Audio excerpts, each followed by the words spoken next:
Joining me on the line as he did last Thursday, I believe it was, before the NFL draft, ladies and gentlemen, Ian Cummings from the ProFootballNetwork.com. Hey, Ian, how'd you like the draft? Oh my goodness, man! It was a whirlwind for sure. I told Adam the story before, but I had the accounting test, and that got me drained, man. So I ended up falling asleep during the draft, very regrettably. Aside from that, man, I mean, there was a lot of interesting choices and a lot of interesting moves that teams made, moves that I didn't really expect, especially in the first round. So a lot to take away from it, and a lot is changing across the entire NFL landscape. So it's an exciting event, but really it's only the beginning. So that's the fun part. Well, let me ask you this, and we were talking about it off air about the Aaron Rodgers stuff. That story happens to come out on the day of the draft. I believe we were talking during the day, and then like an hour later, the story comes up that he hates it in Green Bay, does not want to go there. He's considering retiring rather than going back. And then you have all these stories about, like the 49ers trying to get him and Denver and so on and so forth. How much did that story play into, like, affect the draft that night? Yeah, I thought it was going to be a big impact, because looking at the Broncos, to me, they were the ones who had the most smoke, because they have the number 9 pick. And me personally, I didn't think signing Teddy Bridgewater really impacted their quarterback situation. I still would have liked them to get Justin Fields. And, if you can trade for Aaron Rodgers, too, I mean, that's an astronomical upgrade for a receiver that's ready to compete right away. So I thought that number 9 overall pick, if Rodgers was going to be traded, would play into that, because that's massive capital. And the Packers are going to be asking for that, because he's the MVP. He's not going to get off easy. I thought if there was going to be a move, it was going to be that. I thought the 49ers trading up to number 3, they liked one of those rookies enough to bank on them. So to me, the Broncos really the one that I was watching. And honestly, I thought they should have been aggressive, but it seems like if there are talks right now, if teams are interested, the Packers are kind of digging their heels in and kind of being stubborn about it. Ian Cummings from ProFootballNetwork.com joining me to talk about the draft. Let's get to the draft. The most likely question of all, who is the big winner this year? So there are a few answers to this question. No, Ian, you did this to me last time. I know. Okay, here's what I'm going to provide a few teams, but I'm going to be more efficient, all right? No more than like this, all right? We're good. We'll have compromise here. The Bears, okay? I thought they were in limbo. I thought they were kind of just limping, kind of a lame duck heading into the draft. And they were very proactive. They were patient, too. They waited until Justin Fields got out of the top 10, and then they traded up for him. I didn't think the price was that bad, and they got their franchise quarterback. So right then, Ryan Pace and Matt Nagy, they have some more life, and they have a potential out. We thought they were going to be fired after this year, but now they have new life. So I really like that, being aggressive, and they got Tevin Jenkins, too. I think the New York Jets had a great draft, too.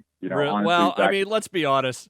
It doesn't get much worse for them, right? I know, exactly. Like, you have to get better at some point, right? But no, I really they're kind of at rock bottom after Adam Gase, for sure. So it kind of can only go up from here. But Zach Wilson, they got him. They traded up for Elijah Vera Tucker, which some people, thought that was a bad move. But I think he's a very high quality tackle who can also play guard, so he gets that dual sided ability. They got slot receiver Elijah Moore, who I thought deserved to go in round 1. He could have been considered there in round 2, and he can be a very good weapon with what they already have. And then they got a lot of really great value deals, like Jamie Sherwood, Michael Carter, the running back. They got both Michael Carters, actually. There was a defensive back named Michael Carter, too. and then they also got Hamza Nasiruddin, who can be a nice hybrid for them. And then the Detroit Lions also had a very good draft. I thought that, honestly, Penei Sewell, I would have considered Justin Fields because Jared Goff isn't it long-term for me personally. Yeah. But Penei Sewell is a beast, and they also got a ton of great value deals. I mean, Levi Onwuzurike and Aleem McNeil, those are both very good, very high upside defensive tackles. They got Fatu Melifonwu out of the top 100, I think, and he was a fringe first-round player for me. A lot of people don't like taller corners, like around 6'2", 6'3", but he's an elite athlete, and he's a very good competitor, so he could be a starter for them. And then they got Amon-Ra St. Brown, wide receiver, in round 4. To me, he was a top 50 player, so I was very excited about that pick. And I have a Kentley Platt at PFN. He's another Lions guy, so we were kind of watching. We're like, they got to pick Amon-Ra. We're on the clock. They've got to pick Amon-Ra. And I'm talking to myself. I'm a Lions fan, so I'm thinking, like, they're not going to pick him just to let us down. Yeah, and then yeah, right when I said that, Kent's like, it's Amon-Ra, we got him. So we were freaking out. But he's a very good player, and for them, their receiving core is completely barren. Getting a weapon like that at such great value, those are some of the winners for sure. All right, Ian Cummings from ProFootballNetwork.com on the line with me. Who was the worst? There are a few. This is an interesting question. I will say I think the Broncos, not because, and I won't say their draft class was the worst. I don't think their class was the worst at all. I thought they had a lot of very good picks, actually. But they passed on Justin Fields, okay? I cannot get past that. I love Patrick Surtain as a player, but you had an opportunity to get Justin Fields, who was my QB2, who I think would have been a consideration for QB1 in any other class. You have Drew Lock and Teddy Bridgewater. I don't think either of those guys is a long-term guy, and you passed them up, or you passed Justin Fields up. So now you have a very good roster, which you made a lot better through this draft. Credit to them. But if you have that kind of ambiguity at quarterback, if you don't have your guy, then you might just waste this roster. You need that core, and they didn't get it. So and they had a perfect chance to. They didn't have to trade up. So that was a bad move for me. I thought the Cowboys had a lot of reaches too, especially in round 2 and 3. Chauncey Golston was a good player on day 3 for me, and then Deshaun Wright, the 6'4" corner. I think he has some upside, but taller corners usually don't work out, and he's not a great athlete. And to me personally, I had him as like a round 6, round 7 guy, and they spent a third rounder. They just reached a lot, and they had some questionable character additions too, like Josh Ball. So honestly, I didn't love the Cowboys draft, but they can prove me wrong. And they got Mike. It was a bad situation for Dallas, because I think, remember what I told you, what I thought they were going to do at number 10 was get either Patrick Surtain or J.C. Horn, and then Horn went number 8. And Surtain went number 9. So that was kind of the worst case scenario for the Cowboys. So they kind of had to scramble. They traded back and got Micah Parsons, but the rest of their class was pretty weak. So they were another one who I didn't think got much value. Who had the draft that didn't make sense? Maybe it turned out to be a really good draft, but it doesn't really make sense to what they need, or, it was just bad in the way of you needed a lot of stuff and just didn't do anything you needed to do. Who do you think that team would be? Like, you look at it, they're like, did they have an aneurysm before they went up and did the draft? I think the Arizona Cardinals are a big one for me. And me and my buddy Dalton, we were talking about this on our day 2 show.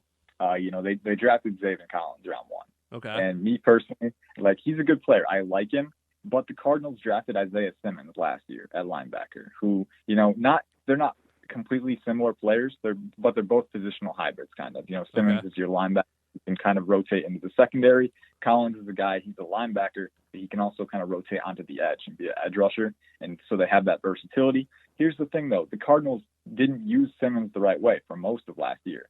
So I don't really trust them to use Zaven Collins the right way either. And they had a much bigger need at corner. They're basically bare at corner, aside from Byron Murphy. And they didn't even draft a corner in the early rounds. So I didn't really like what the Cardinals did in terms of value. It just didn't make sense.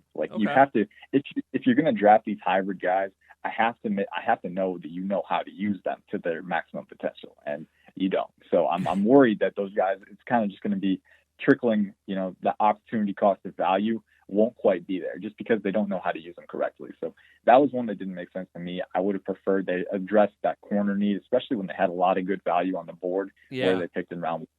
Could this be part of Cliff Kingsbury? Just pay it. It's part of the plan. Like, it's going to pay off. Or is this just college coach doesn't know what the hell he's doing? It might be. I think it's a little bit of both. He's still kind of feeling it out, and maybe he doesn't have everything figured out. I did like a few of their picks. I mean, they got Rondale Moore in round 2, which, I think that's a very good pick for that offense, because they do like to get cute a lot on offense with those short range passes and, kind of get that after catch. They didn't really have that last year, but Rondale Moore is kind of the perfect fit for that. He's not a downfield threat at all because he's only 5'7". Yeah. But what he does fits well into that offense. It's just using the round 1 capital on that is kind of, not really, I don't really like that. And then the Raiders were another one that kind of had an iffy draft too. I thought they got a little bit, I think people were a little too hard on them for the round 1 pick, Alex Leatherwood. It was a little too early for him, but he's a good player who can be a starter at tackle. So I didn't really hate that pick. But they drafted a lot of safeties, and they do need safety help. But I just don't know how that position group is going to play out. They also drafted edge rusher Malcolm Kuntz in round 3. He has some upside, but he's another guy I had as like a late 6th, early 7th guy. So again, the value just wasn't there. There were better edge rushers on the board. And so really just playing the value. And if you don't play the value, it's going to look a little weird from an evaluation standpoint. Ian, what do you got coming up that we can look forward to on the website? Yeah, so I had a 2022 mock draft come out the other day. It was it's fun. And the general theme of it was we have no idea what to expect. But I did have an Iowa State player going round 1, so you want to check that out. Breece Hall. I did have an Iowa player go round 1 too. Now that I mention it, now that I remember it. Oh God, who? Tyler Linderbaum, the center. Oh, nice. All right, Ian, we'll let you get moving. Thanks so much, man. We'll put all your social links up at the website. Ian Cummings from ProFootballNetwork.com. Yes, sir. Thanks for having me. As always, I appreciate it.